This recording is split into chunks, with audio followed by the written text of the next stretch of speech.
Thank you all very much. It was a fascinating session we had on planning this morning, and we are now switching to budgeting. Unfortunately, these things are often treated as very separate universes rather than together. We have a very distinguished panel with us this morning to talk about negotiating and implementing the federal budget.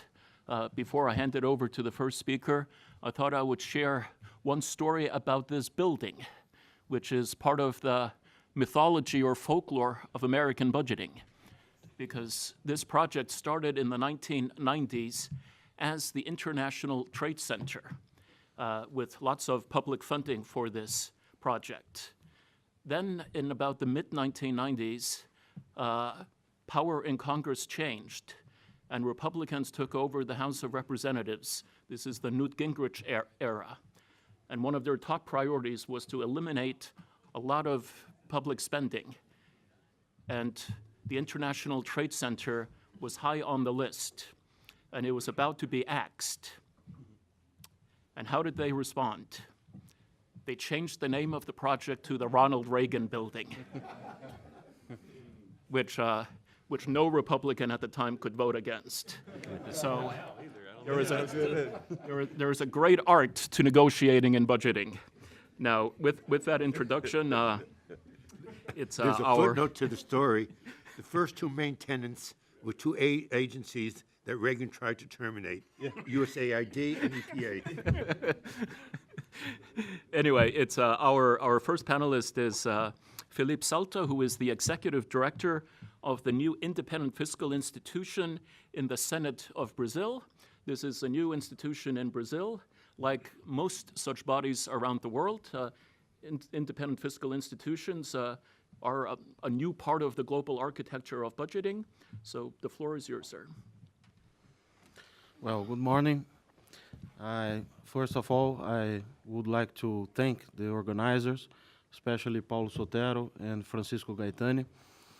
The Independent Fiscal Institution, as John said, was created in 2016 and has the four main objectives: forecasting the budgetary parameters, the macroeconomic and fiscal indicators like gross debt and fiscal balance and primary balance, and following the fiscal rules and complying of the expenditure ceiling recently created, the new rule created in Brazil, and calculating the impact of fiscal big events like pension reform.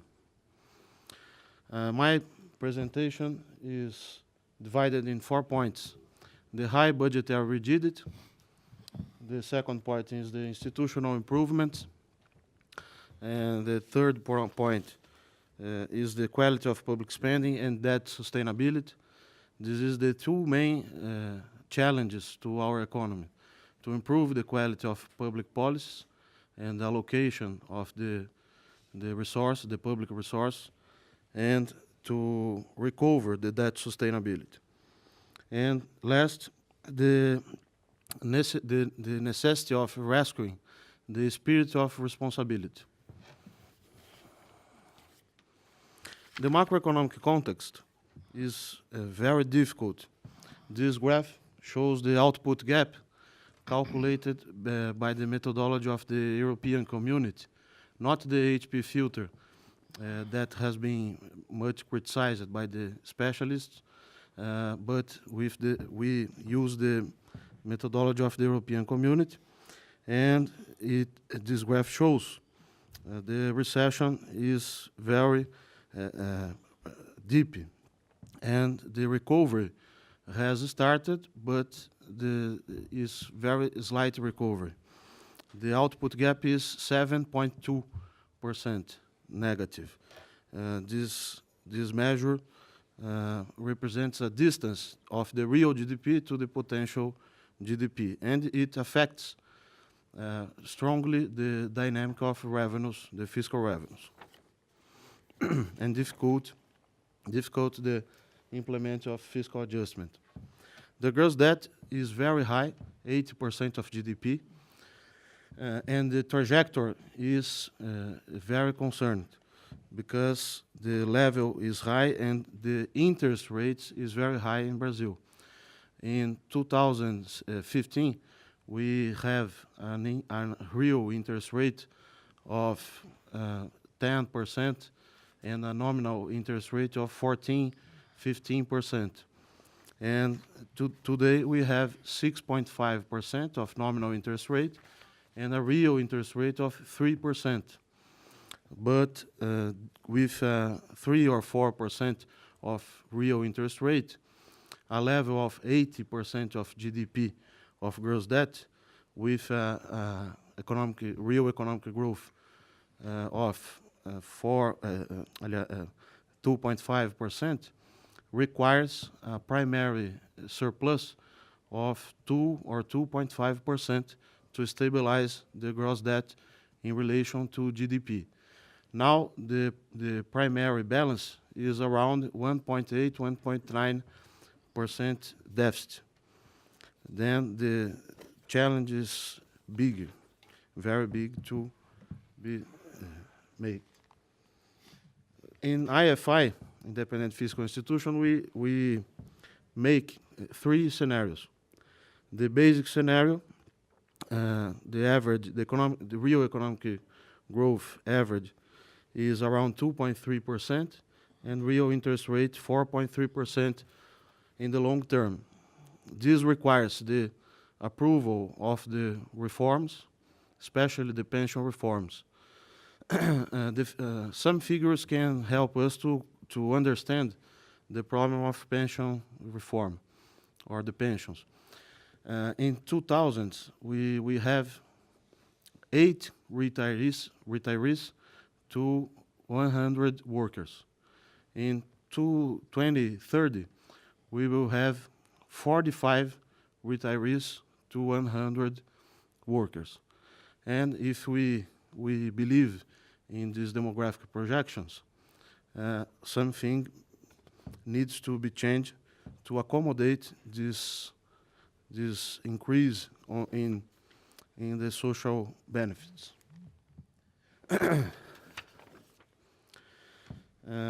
The budget can be divided in primary expenditures, the discretionary expenditures, and fiscal margin.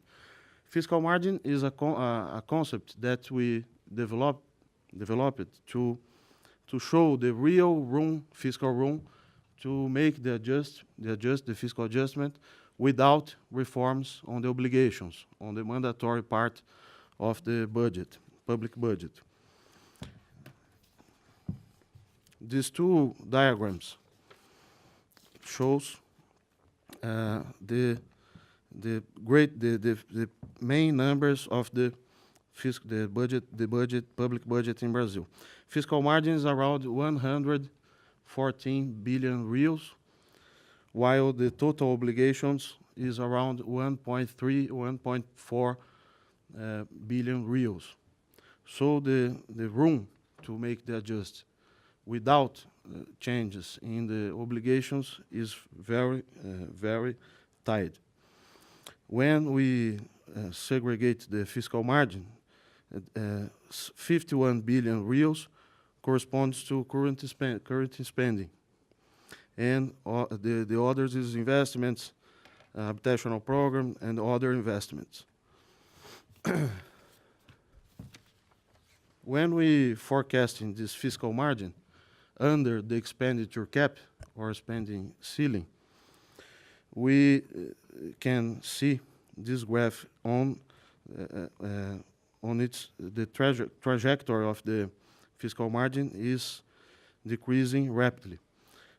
Today we have 180 billion reals in fiscal margin, and around 2023, 2024, the fiscal margin tends to 0.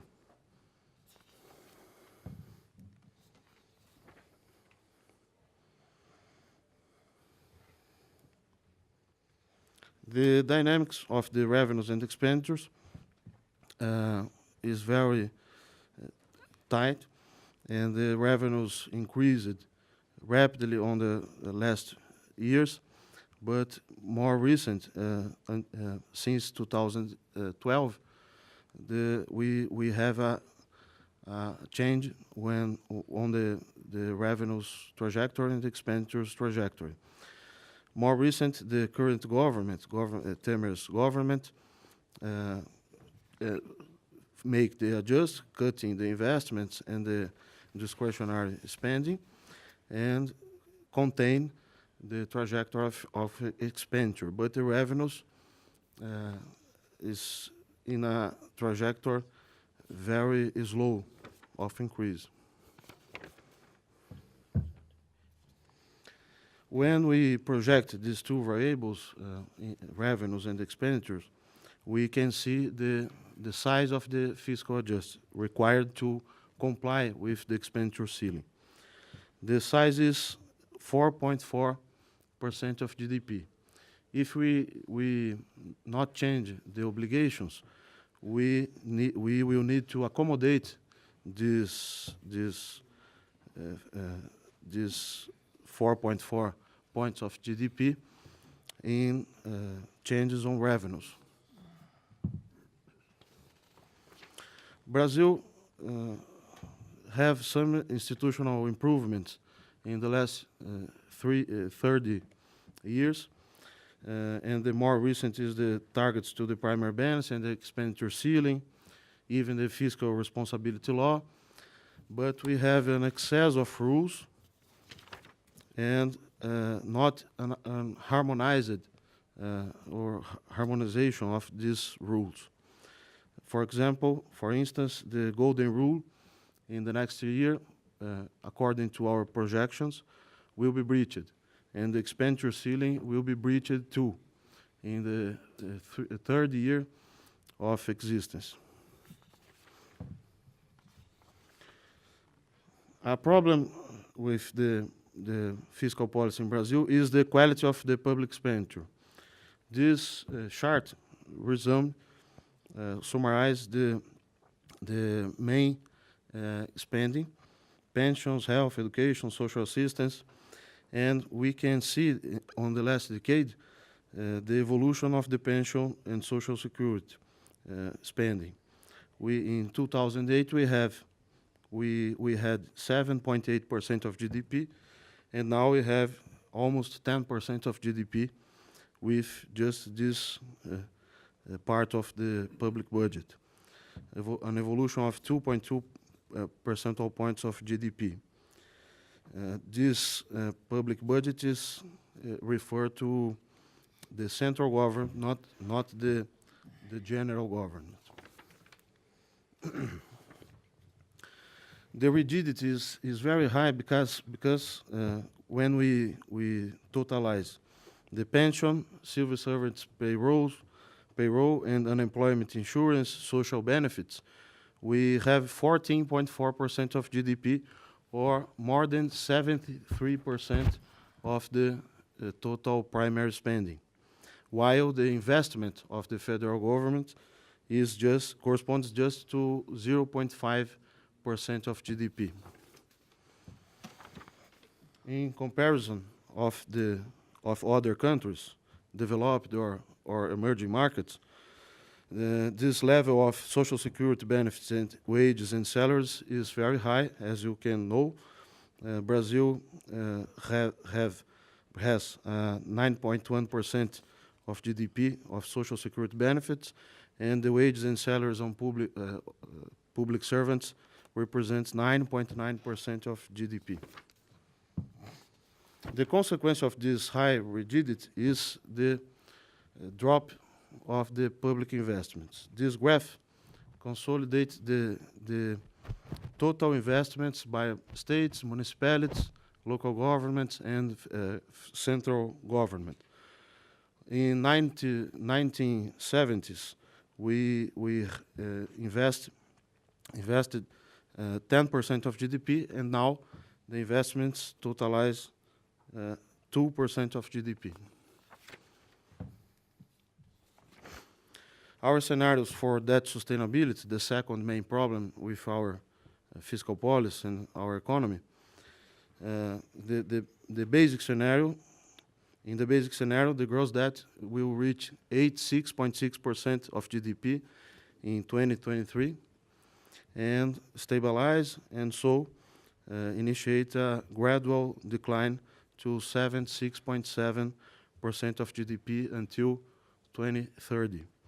The risk is to migrate to the red line, the red graphic, the pessimistic scenario, when the gross debt can reach 100% of GDP in 2023, 2024. If we not advance on the reforms, the consequence is to migrate to this pessimistic scenario. Finally, although we have many fiscal rules and an effort to the government to make the fiscal adjustment and to improve the economy, the main objective of the politicians and the society is to make, to spread the spirit of fiscal responsibility. We can produce laws and regulations and rules, but we not spread the importance of the spirit of fiscal responsibility that is essential to recover the capacity to generate economic growth. Thank you very much. Thank you very much. It's our next presentation is from the Wilson Center itself, essentially an agency perspective, if you will, on the United States budget process. That both Michael and Erin will be presenting this. I believe, Michael, you will focus more on the relationship with OMB, and Erin more with the relationship with Congress. So the floor is yours. We'll start with the appropriation side, because OMB is the implementation side. Okay. Good afternoon, everybody. I'm Erin Jones. I'm the Director of Congressional Relations here at the Woodrow Wilson Center. So I don't come to this with much academic experience, but I do have, I think, some practical experience because I used to work for Congressman Hal Rogers from Kentucky, who was the chairman of the Appropriations Committee, and I worked for him for 8 years, and basically all we did was appropriations all the time. So, and in coming here to an institution that relies partially on appropriations and federal dollars, it's given me the opportunity to stay sort of in that world. I think when people look at the United States and how we do our budgeting, people will tend to think that this is a very dysfunctional system. People think that we don't know how. It's amazing that it even runs at all, right? And I think that there's a lot of probably good reasons to think that if you watch the TV, and especially as you get closer to September 30th and CNN puts down its shutdown clock, and you see the seconds ticking away as if they were pennies falling down a wishing well, and people would look at that and say, well, how is there any certainty at all in the federal budget process? But yet somehow it gets done every year. Late. And to that point, Congress set out in 1974 a budget process that set out a time frame for how everything should work by a presidential budget being released in February to when the appropriations committees and when the budget committees are supposed to do their work on the Hill to setting the final fiscal year date at September 30th. And we've reached those goals and had all of our bills done 4 times in the last, 44 years? Is that 43? Yes. 4 times have all those bills been done. And we've had, almost 200 continuing resolutions, which are basically last year, right? kind of like had 5 last year. Right? Oh, okay. It felt like 200. And the average, I think, since the 90s for continuing resolutions, which is this, kind of continuing the spending the track that you're on for a certain period of time. The average, I think, over the last 20 years is to have 5 a year. So then the question becomes, if you want to have a normal process, what is really normal? Normal has been abnormality, is not following the process. I think I guess I come to it with a sort of contrarian view. I think that Congress was designed to be dysfunctional. In a representative republic, Congress was designed to have the tensions that it has in order to represent different areas of the country. We have a large country. The interests and constituencies that are represented in New York are not the same as they are in Alabama. Those in California are not the same as they are in Florida. In fact, we have a two-party system, and you meet a Democrat from Arizona, is not going to be the same kind of Democrat you meet in Kentucky. And same with the Republicans. So people have different interests. And a lot of times it comes down to hometown interests as well. And people often when you look at when they're working on the budget, and especially when it comes down to shutdown time or continuing resolution time, people will often say, well, why can't they just get their work done?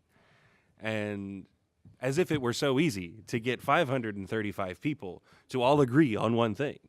And I think just people will often say, also use the kitchen table analogy, right? The Americans have to sit down at their kitchen tables and they have to work these things out.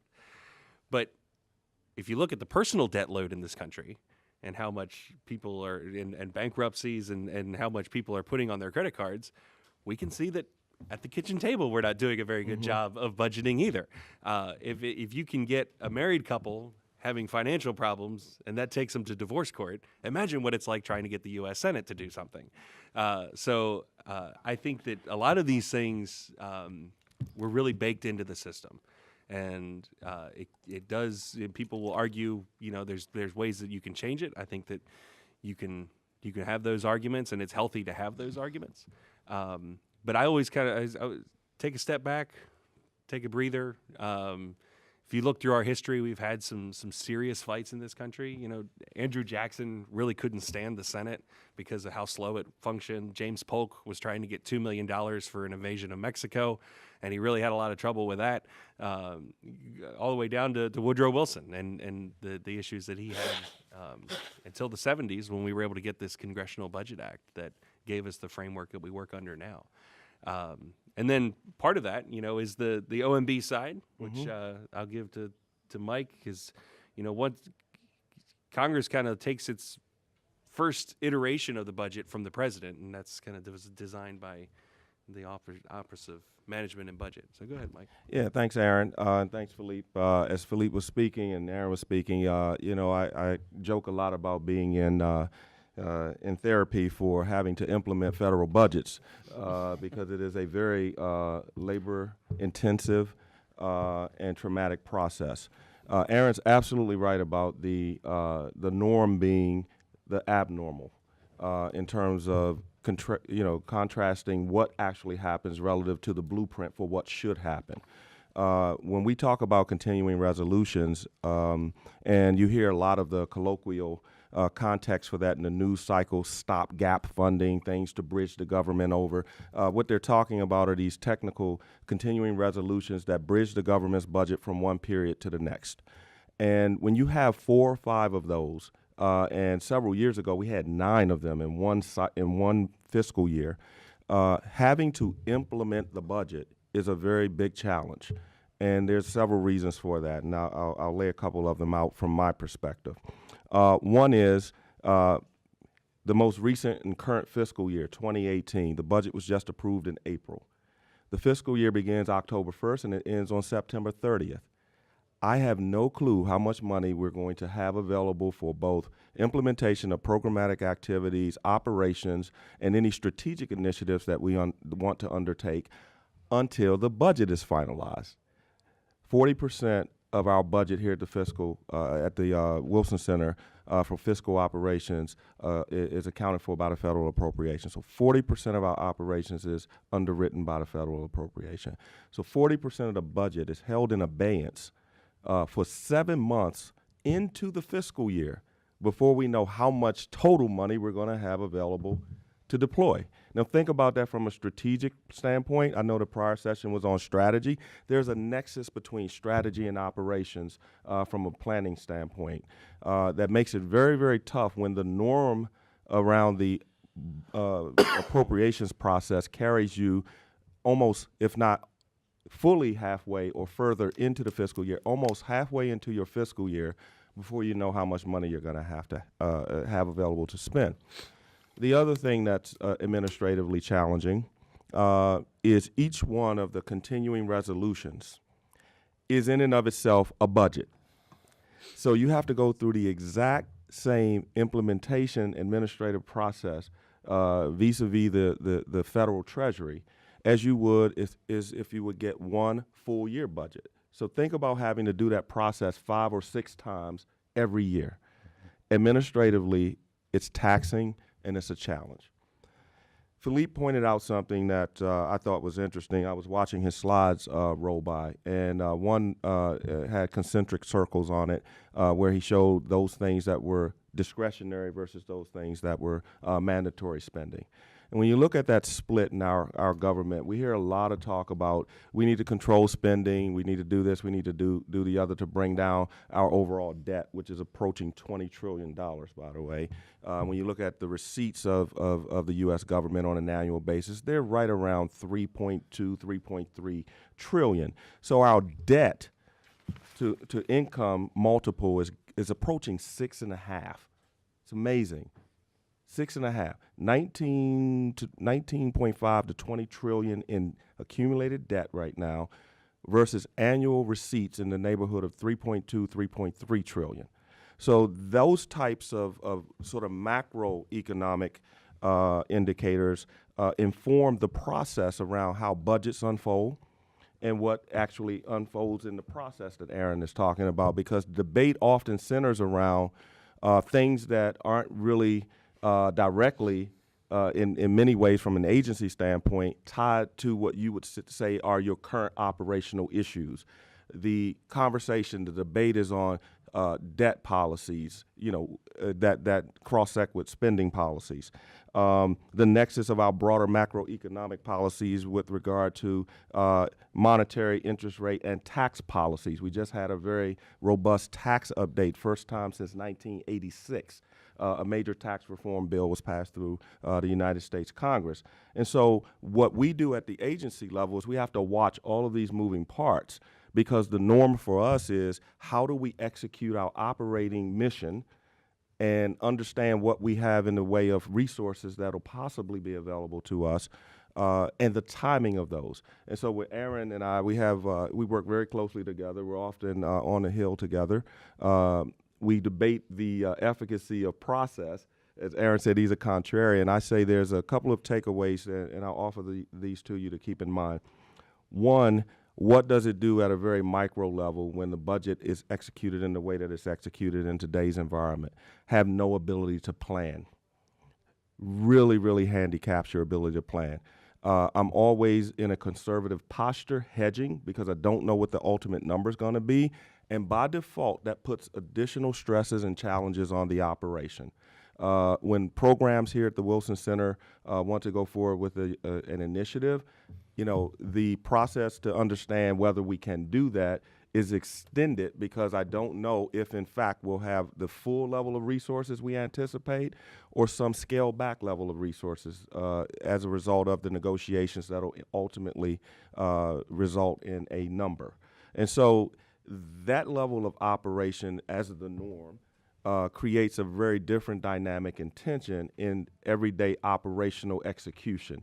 And we do feel that pain here at the Wilson Center. The other thing that struck me, and this is an interesting one, is because a lot of the conversation, as I said, it gets back to what's discretionary and what's not. So when you look at that 3.2, 3.3 trillion and start to parse that, roughly 60% of that is actually for what we call mandatory spending. And I was looking at Philippe's chart when he popped that up there. So when you think of what's the bucket of discretionary funds of that's available, and how will that be parsed amongst the various bills that move across Congress's docket, you have some real tough challenges there in terms of how you parse who gets what and how much they get when there's a debate on what the priorities themselves are.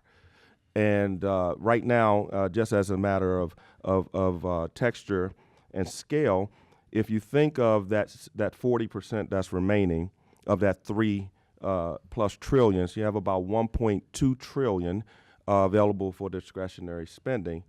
Almost half of that is for the military. And I watched in Philippe's slide where 1%, if I'm not mistaken, 1% of the budget there in Brazil was for national defense. If you look at the discretionary bucket, about 600 million, Erin, correct me if I'm off here, billion of that 1.2 million is spent on military spending here in the United States.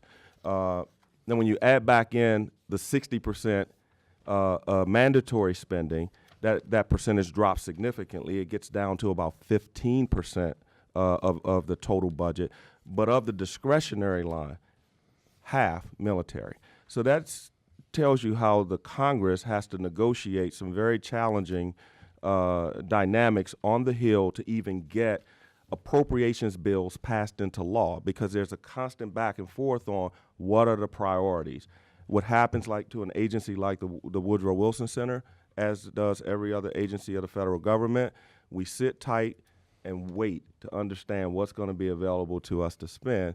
And normally we get it somewhere in the middle of the fiscal year with 6 months left to really implement anything of substance. So I'll stop there by way of just introductory comments, and I'll cede to our esteemed colleague at the end of the table. Thank you very much, Mike and Erin. I misspoke in saying that you were going to be speaking from an agency perspective. That was certainly more than an agency perspective, so thank you very much. Our last speaker needs no introduction, Alan Schic, who is probably the world's leading authority on budgeting, period. The clicker is right here. And I am very proud to call Alan a friend and a mentor for well over 2 decades. So, floor's yours, Alan. Thank you so much, John. Just an inside joke. When will the Wilson Center become another part of your network? John has an empire around the world now, which is truly extraordinary, and he built it. He built it. And he's not Genghis Khan. Very good. I have a difficult task over here because I want to compare Brazil and the United States in terms of budgetary breakdown. On the one hand, I'm not an expert on Brazil. On the other hand, I don't understand what's going on in the United States. So it's kind of really hard to do it, but I'll carry on. And this theme of breakdown will carry through my entire presentation. I would want to begin substantively, however, by quoting a report on budgeting which I wrote in 2009. At least one person in this room read the report. It's not been published, and maybe it shouldn't have been published. But the very first words of that report began, "Brazil has a dysfunctional budgeting system that works." I thought that was a great line. I outlined all the dysfunctions in Brazil in the report. Okay. Easy to see why it wasn't published. But I was wrong. Not about the dysfunction, but about the notion that it works. Because something which is dysfunctional can always work for a short run, leaving aside what the duration of the short run is. Agreed. It's only with the passage of time and the introduction of certain stresses, whether economic difficulty or political dynamics, whatever it is, that you realize that the dysfunction causes the process not to work. Okay? Mm-hmm. So in that regard, I'm today undertaking a confession, but the purpose of the confession is to see what's going on. Okay. The short run, things can work. And the short run is much longer in the United States than in Brazil. There's no fixed quantity of time to define the short run. Mm-hmm. It's not a year, it can be a decade, it can be even longer. Okay. And some of the differences between the United States and Brazil that I'll discuss in this presentation will explain why the short run is much longer in the United States than in Brazil. What this duration means is the United States does not have to confront its dysfunctions as directly, immediately, and as clearly as Brazil has to. The United States can have the luxury of pretending that it's not dysfunctional for an extended period of time, and therefore postpone corrective action. Okay. Now, how do we, let me briefly introduce, what do I mean by dysfunction in the two countries?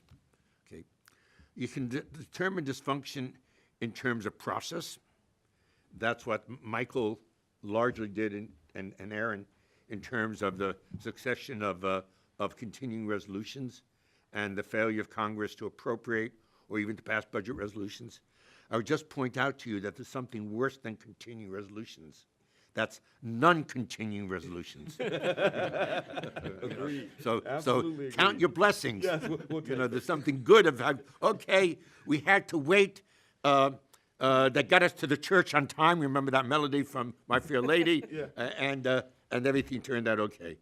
So in the case of the United States, there are functions in process and in substantive policy. The process are the breakdown. This year, the breakdown in what's called the budgeting process is so pronounced that neither the House or the Senate Budget Committee has even pretended to draft a budget resolution. Until now, there were quite a few years that they failed to pass it. But at least they put a document on the table. This is our budget plan for the period ahead. This year, the piece of paper is blank in both the House and the Senate. So on the process side, there's clear breakdown, dysfunction in the United States. On the substantive side, it's wrapped up in a rise in deficits during a period of very high economic growth and low unemployment, and projections for the future, which show a truly terrifying scenario for the United States, reaching deficits that might rival countries like Greece and Japan. Okay. In the case of Brazil, okay, the procedural dysfunctions are much harder to identify. And the reason for that is, later in a later slide I'll mention it, Brazil has almost a perfect textbook budget process. Mm-hmm. What is lacking is what you said, the spirit behind those words, the spirit that gives meaning and enables implementation and compliance with those words. Okay. If you look at what's been written in the Brazilian Constitution since 1988, I don't think you can draft on paper a better set of processes. Okay. Which means, by the way, the margin for improvement in Brazil getting out of dysfunction lies not in new rules. You said we have too many already. Not in two rules, not in further elaboration of the process, but either making the process work or having substantive changes in policy. Okay. The biggest substantive dysfunction in Brazil is clearly the grip that pensions and Social Security and other mandatory expenditure has on the national purse. I think if I look for a country that rivals Brazil in this, I think I have to go to Colombia. Colombia and Brazil compete for being king of the hill in terms of what percentage of national expenditure is beholden to these things. In both countries, and actually in Colombia more than in Brazil, the courts have very actively intervened to require even more mandatory expenditure. Okay. So having made the point that dysfunction exists in both countries, let me first point how Brazil and the United States are similar and how they differ. First of all, original sin. That's a good theological term, but it's also reflected in the separated political systems that Brazil and the United States have. Okay. we hardly ever tell our students in American schools, and certainly when the United States exported its model to much of Latin America, we hardly told them the truth. We gave them nice labels, checks and balances, separation of powers. What we didn't tell them, we designed a system not to work. Oh, it works in crisis. It works in extraordinary times. The fear, the distaste of powerful government drove the United States to establish this Humpty Dumpty of a system. And don't say, Mr. President, don't say the United States has no exports. We exported these systems through most of Latin America. And then in the 1920s, some of you may have read about the Kemmerer Commission. Remember Kemmerer, right? He went from country to country. He plane hopped to a Latin American country to build further elaborations of American systems into Brazil.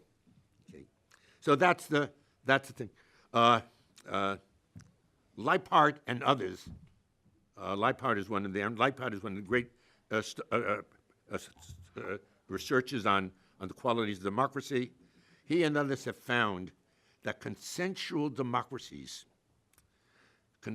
we're not dividing simply between parliamentarian systems and presidential, but consensual democracies where the urge, the impulse is to reach agreement, do a much better job in budgeting and other areas of public policy. Okay? What separation of powers does is two things. First, it creates a majoritarian system. You have the votes, you win, and divides us into winners and losers. And secondly, it raises the price that you have to pay to get to a majority. Okay. And just as an aside, I'll get to again later maybe, okay, inscribing its rules into its constitution in Brazil has the effect of raising the price even higher. Even higher. Remember the video of the bags of cash which were deposited on the desks of members of Congress in Brazil to vote for a very good cause, for pension reform. The bags either would have been slimmer or not there at all if it was simply a matter of changing a law rather than the Constitution. So I really think that Brazil, I know this is an aftermath, a byproduct of the democratization of Brazil, the 1988 Constitution, was it 1988? 1988 Constitution, which was determined not to revert to any form of dictatorship. To prevent that, let's put it in the Constitution. What we put in the Constitution is a lot of good stuff and a lot of stuff that doesn't belong in the Constitution. Okay. Then we have the second point here, rigid expenditures. Just about every speaker has pointed to it. There's much greater rigidity in Brazil than in the United States. And as I just pointed out, many of them are earmarked by the Constitution itself. You know, the Constitution has clauses on earmarks for education, for pensions, et cetera, and these complicate the dysfunction in Brazil. Then you have weak budgetary discipline. That's the embedded message that you, Mr. Sato, pointed out, that especially in boom times, we should know that in just about every country in the world, there are some exceptions. There are Swedens, after all, which in boom times behave like a rabbit and husband and guard their bounty. Okay, but most countries, the greatest sin, the greatest breakdown in budgetary discipline is in the good times, because you take steps, policies, the cost of which will fall in bad times. Okay.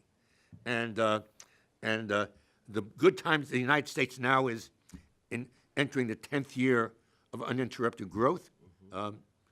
What do you think? How do you think that would distort your thinking? We know how to avert recessions. We have Schic, I apologize for the misappropriating the new normal in the United States. The new normal in the United States, right? The laws of economics have been suspended in the United States. In Brazil, during Lula's presidency, boom times. Who said, oh, take out the effects of commodity prices? How would the numbers look? No. Everybody will want to pay premium prices for iron ore forever. So if you want to know where dysfunction begins, almost always it begins when the money is rolling in and the government then undertakes commitments and makes decisions that adversely affect its future.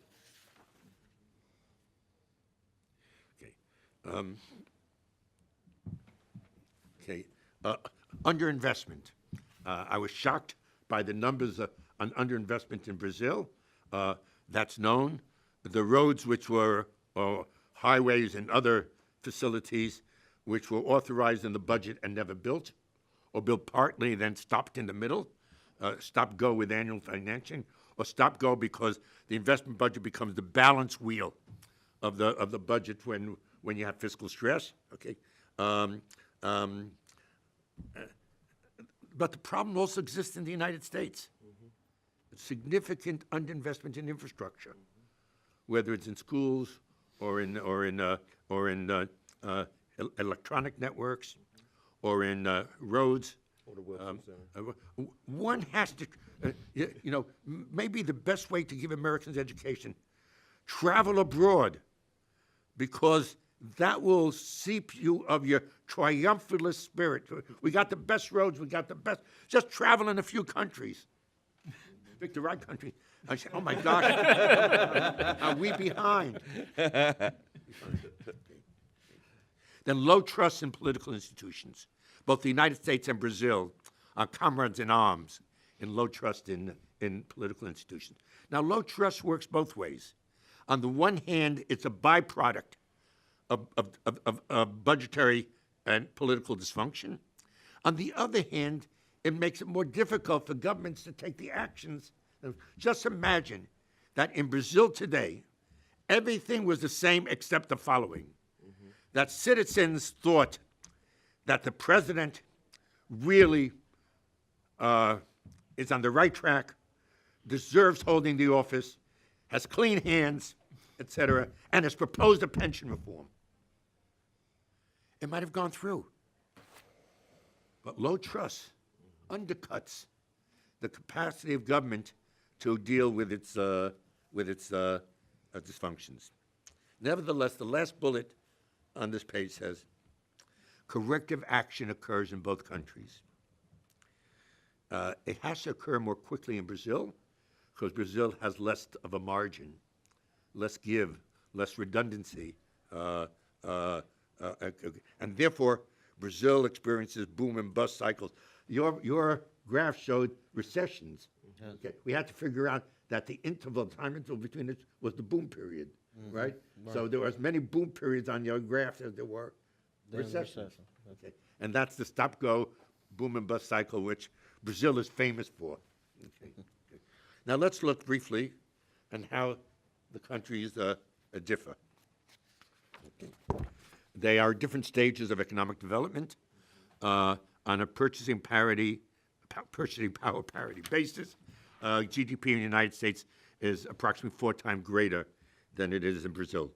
Interestingly, Brazil public tax revenues and taxation are quite high measured for its stage of development. As you compare it with other countries, the usual IMF solution is raise revenues, something like that. Brazil has already done that, so to speak. And given the low trust, it doesn't do it. Corruption. Okay. Brazil, I know we're talking about perceptions of corruption. This is from Transparency International. Brazil ranks 96th in the world with a score of 37. The lower the score, the more corrupt. The United States ranks 16th with a score of 75. I'm not saying these scores are solid because perceptions have a way of deviating from reality. But nevertheless, the large picture that emerges here is that Brazil has a corruption problem. And I want to tell you how corruption infects the budget. It's not simply that a contract is awarded on the basis of a kickback or conflict of interest. This is the standard international definition of corruption. When corruption takes hold in a country, the budget doesn't mean what it says. Keep in mind, one of the most extraordinary developments over centuries in Western public administration. The budget, what is the budget? It's pieces of paper with words and numbers on them. By what right do we have to expect that there's a fidelity, a correspondence between the words and numbers in this paper and what happens in the world out there? Okay. Corruption widens significantly the gap between what the budget says and what actually occurs. Okay. So you have much bigger variances between authorized and actual expenditures. You have, in some countries, a buildup of arrears, which are not reported. In some countries, you have siphoned off private or special accounts that don't go. In other words, this is the mindset of corruption. Or put it a different way, it's exactly the opposite of the spirit of fiscal responsibility that you urge. Okay. And finally, political parties differ, although here I got to be a little careful because there's some breakdown recently in the United States in the Republican Party. But study after study has shown that the lack of a strong party system in Brazil means that a president has to negotiate, how should you say, retail, with individual members to get their votes. Okay. It shows that issues do not loom large in campaigns. That personality. Parties in Brazil are sometimes formed around a personality. It's another party. Okay. And that takes a toll because parties when they function right, have a role in creating coherence in public policy, whether of the right or the left. That's their task. Brazil has, and the United States doesn't have a national planning system. If you noticed,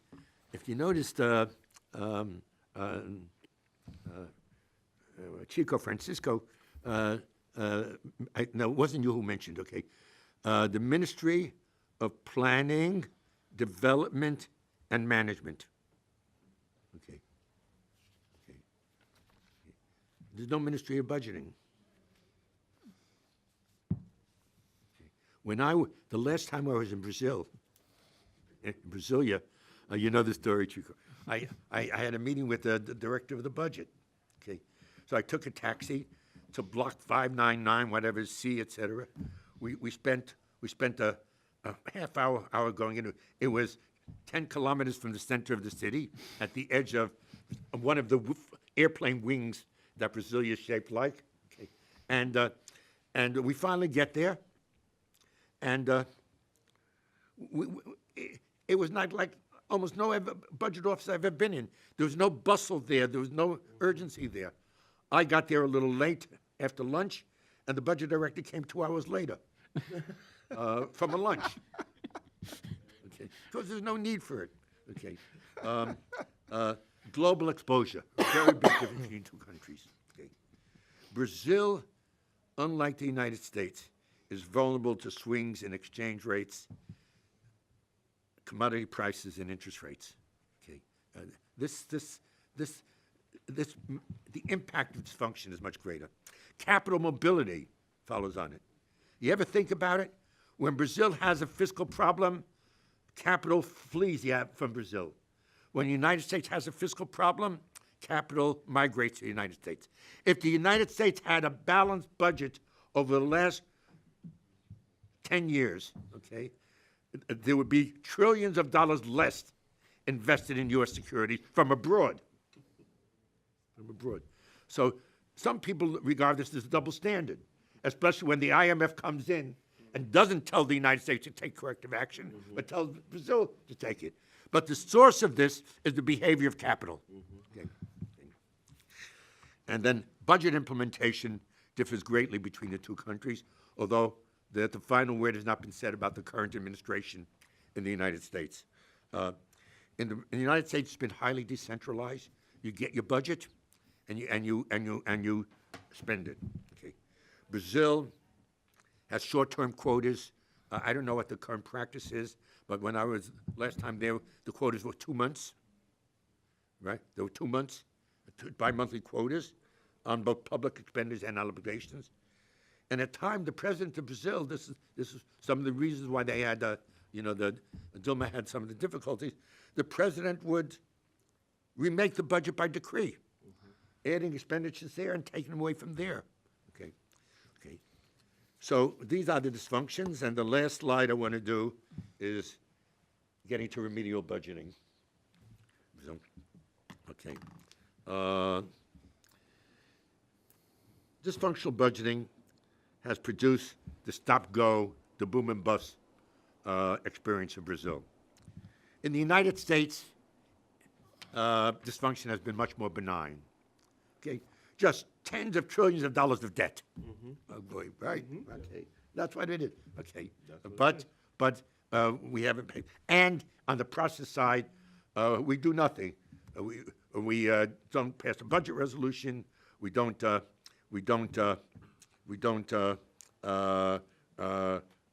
regular appropriation bills, et cetera. And therefore, repeating what I said earlier, Brazil must respond much more quickly to dysfunction than the United States, and generally take stronger action, has no choice. Its main response, which has already been mentioned, is to cap increases in public spending at the rate of inflation. Therefore, over the next 20 years,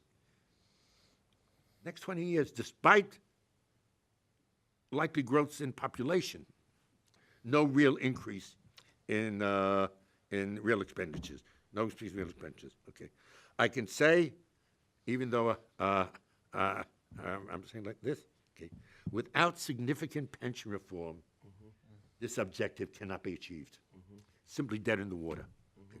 So you might ask a simple question about Brazil. Let's just say Congressman had 2 proposals on the table: the 20-year cap and pension reform. What did they do? They voted for the pension, for the cap, but they haven't yet approved significant pension reform. What's going on? They know that one cannot succeed without the other. They know it, okay? But there's a certain, I don't know what the Portuguese equivalent is, there's a certain mañana attitude. Oh, this is for 20 years? Way before 20 years, we'll be changing those rules. Way before 20 years, we'll have, you mentioned creative budgeting, but you didn't explicate it. There'll be ways of redefining what the Constitution meant. Okay? Or there may be ways of, at a high price, getting members of Congress to revise that constitutional provision. It can't play out for 20 years. But the important thing is Brazil has not yet taken action to remedy its dysfunction. It's taking a high-profile action, the 20-year cap, but without supportive changes in mandatory expenditure, it simply cannot work. Okay. Lacking immediate crisis, the United States has not yet responded to steep increases in budget deficits and public debt. Okay. There's been a kind of denial in the United States, or there's been no immediate impulse. When will the United States actually deal with the issue? If interest rates spike a lot, so people notice it in their credit statements, in their mortgages, in other things, okay? Economic growth falters, and voters become concerned about rising deficits. Today, deficits are not on the screen of American voters. That's what public opinion polls show. Okay. So the bad news for the United States is that it needs real bad news to take corrective action. That's right. Thank you. That's correct.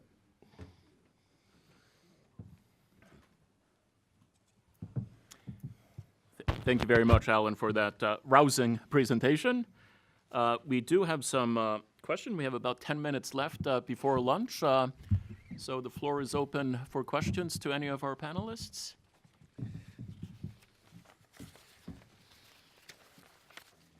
please? If you could maybe wait for the microphone. I'm going to be. I was hesitant to raise my hand because I'm going to ask probably the dumber or dumbest question of the day, but I'm asking it partly to hear what you'll say, Felipe. When you talk about the debt in Brazil is 70% of GDP, from what you showed, and I understand the reason why this is concerning. But 70% of GDP. What I'd like. I guess the question is. 70% of GDP in comparative perspective is not as bad as it could be.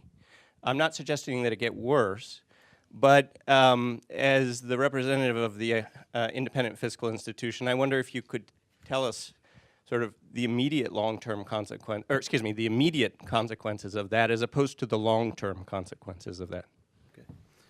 We have 8% of GDP, almost 8% of GDP in the IMF basis, and the central bank, Brazil Central Bank basis is 75% of GDP.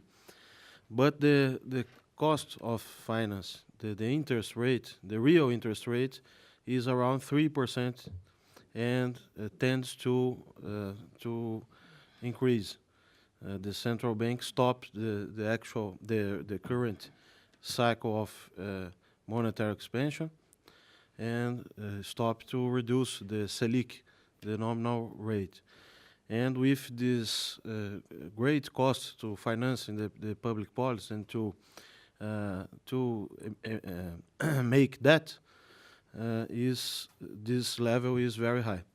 Because to stabilize this level of debt with a low economic growth, it requires a primary surplus, primary balance of 2.5% of GDP. Now we have a deficit of 2% of GDP.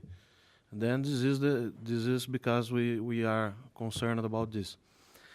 About the IFI, the Independent Fiscal Institution, our objective is to expand the transparency and the accountability in Brazil. Not publish more numbers and more tables and more charts and graphs, but make a contribution with the government in sense to make other or alternative visions about the fiscal issues. So this is the main objective.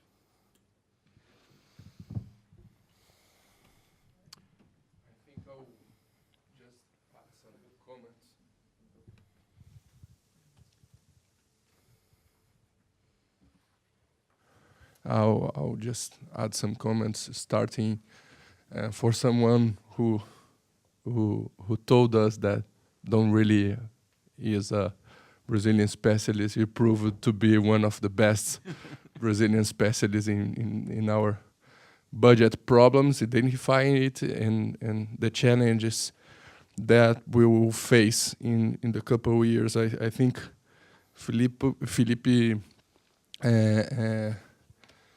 respond you well, but there is a huge difference about risk perception in Brazil and in the US. So we need to do our best effort to create a better environment and a friendly environment, because if our budget starts to go out of control, or if that's the market perception, we will face the same problems that we had a couple years ago. When Brazil don't face these problems, and it's not in our radar, and you simply won't have the investments, and you won't attract the capital that we need to get a sustainable growth. So we don't have, as the U.S. has a continual demand of dollars, as you have, and that's the reason you keep going with this deficit. I don't foresee the future, but both of the countries, if don't took actions, we can be in real problems a couple of years ahead of us. That's an interesting point. Just a comment I would make to Alan, something I speak on when I speak on these topics. that I notice about the United States. We have a very short memory here in the United States when it comes to fiscal crises and things of that nature. And a quick example of that, and I think it speaks to the attraction of capital, because the way we respond signals a level of confidence and resiliency in our economic infrastructure that allows for people, even in the midst of a crisis that's going on, to remain confident. This is interesting because I focus on the banking sector when I talk about this. If you date back to the early 1990s, we were dealing with the Resolution Trust Corporation here on the back of the savings and loan crisis here in the United States.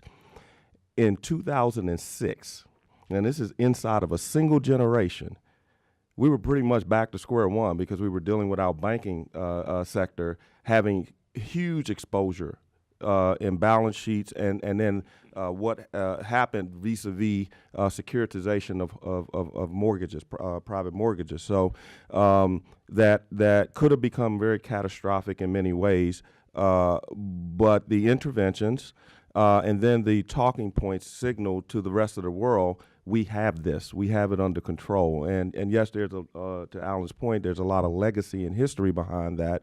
But I also believe that in part, messaging is critical vis-a-vis a situation. And I think that's one of the things that the U.S. has, to some degree, intentionally or unintentionally evolved and mastered. And it signals a level of confidence. And I think that capital follows that as a result of that. I think part of that confidence comes from not really addressing the larger issues. That's I mean, correct. and we tend to work basically crisis to crisis, as Professor Schic had so eloquently told us. Yep. When you look at our budget, though, at a $4 trillion budget that is 2/3 taken up by mandatory spending, when we had, particularly in the Republican Party, a lot of discussion about debt and deficit, nobody wanted to talk about what was on the mandatory side of the budget, which was almost $3 trillion worth of stuff. And then, just 8 years after a Republican Tea Party wave takes the House, or 6 years after that, you have the election of a president who comes into office campaigning saying, I will not do anything about a lot of these mandatory programs, Medicare and Social Security. And that same Republican Party got him through the primaries, and then he became elected president. So that's a very short period of time. Right. How quickly The memory. that fell off of the voters' radar. It was, and a lot. I was working, with appropriations, and where this really came really into focus for me in 2011 when my boss became chairman, and we had HR 1. Right? It was the priority of the Congress. It got that HR 1 designation, #1 bill. It was all the budget cutting and everything. And we beat our heads against the wall to get those budget cuts passed. Yep. And then I saw a bar graph of the expenditures from the previous year and the expenditures from the second year. Now, nothing will totally dissolve your talking points like a bar graph. We were talking about billions of dollars that were saved. And then when you looked at a bar graph, you had FY 2010, FY 2011. Like, we spent half the year doing this, right? But we were only looking at the discretionary side of the budget. That's correct. And then really only half of the discretionary side of the budget, because nobody really wanted to do defense cuts. That's right. So you're really trying to make cuts in about $500 billion worth of a $4 trillion budget. And you are not going to balance the budget on the change you find in your couch cushions. That is exactly right. And that's the thing that I think that Congress just sort of ignores, and the voters have sort of ignored as well. And it sounds as, you talk about pension issues. I mean, we have some huge pension liabilities as well that just aren't talked about. They keep rolling forward. They just kick the can. Luis Alberto dos Santos from the Brazilian Senate. Two comments and a question for both Felipe and Professor Schic. From my point of view, both Brazil and the United States have the same characteristics about no real commitment with fiscal responsibility. But the main difference is that the American capacity to deal with that is much larger. The economy and the tax and the economic power of the country creates room for more risk than in Brazil. But when we discussed in the Congress the constitutional amendment 95 that created the cap for expenses for the next 20 years, I didn't see a real discussion about the consequences of that and the feasibility of that.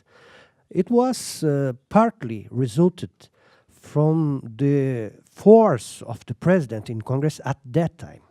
He was in the beginning of his mandate after the Dilma Rousseff impeachment, and he gets in Congress support for that. But really the Congress didn't discuss, and society also didn't discuss.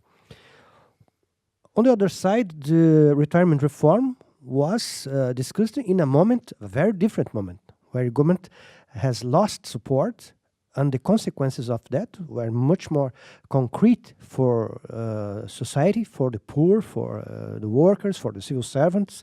So the coalition against that was much larger and much stronger. So my question is, how other countries have dealt with situations like that to create a ceiling or a cap for public expenses, especially in the Constitution, and how they managed to fulfill the requirements of those limits? Alan, would you like to take the first step? Well, I'll begin at the end. During the crisis in Argentina, not this crisis, but the crisis of about 2002. So, as you know, Argentina had been pegged to the dollar, and the peg collapsed, and Argentina had great rapid devaluation of the peso, and economic conditions deteriorated greatly. If you looked at the budget of Argentina at the time, the difference was relatively minor. That is, before the crisis took its ultimate toll, it wasn't that they went from a small deficit to a very large deficit immediately. There was only a minor change in the deficit. At that same time, the United States undertook military operations in Iraq and Afghanistan and moved from a balanced budget to a significant deficit. So I happened to meet with the finance minister of Argentina, who asked me, how did the United States manage to move from a surplus to a deficit? Mm-hmm. And I answered one word: easy. Easy.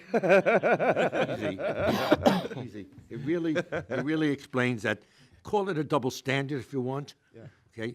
But developing countries, and even countries as developed as Brazil and Argentina, live under a different set of international regimen, I'll say, not rules, than countries like the United States do. And therefore they pay a much heavier price. Mm-hmm. Okay. It's simple in the United States. There's no recent public opinion polls. Recent, I mean going back to President Obama's period, mm-hmm. where Americans expressed alarm over the deficit, over the future of Social Security, over whether Medicare is sustainable, mm-hmm. et cetera. Yeah, this simply isn't, okay? Well, if Americans don't have it on their radar, our elected politicians won't have it on theirs either. Absolutely. You know, and so something has to happen in the United States to bring it to the attention of American people. And as much as education and information are important, unfortunately, the only thing that will work will be bad news. Mm-hmm. I want to have one footnote to this. Okay, some of you who follow the United States knows there was something called the Bose-Simpson Commission. Mm-hmm. Commission, okay, where Congress, in effect, said like this: we know something has to be done, but we can't do it ourselves. We need political cover. Mm-hmm. So they established this commission, and they said that if a majority of members of the commission from both parties endorse a plan, we will put it to an up and down vote in the House and Senate. We guarantee you. No amendments, up and down vote, okay? Clean up and down. It's the Bose Simpson Commission failed, and I'll be very blunt about it, because the current speaker didn't sign on. He was a member of the commission. If he had signed on, there were some conservative senators, Tim Coburn, I think his name was a member of the commission. Signed. The recent American fiscal history would have been different. So the United States, the main United States device for dealing with these things is to shift the political risk. To it. Right now, there's a joint committee on the budget and appropriations underway. You know, I'm not optimistic about what it will produce, but that is the remedial budgeting American style. Felipe? Just to complement, in the Brazilian case, I think the Congress chose the more feasible way, because the expenditure cap is very rigid, but it's a rule for 20 years, and the pension reform is to now, and to approve the expenditure cap was more feasible to approve the pension reform, and this is my comment about your question. I think we've probably run out of time.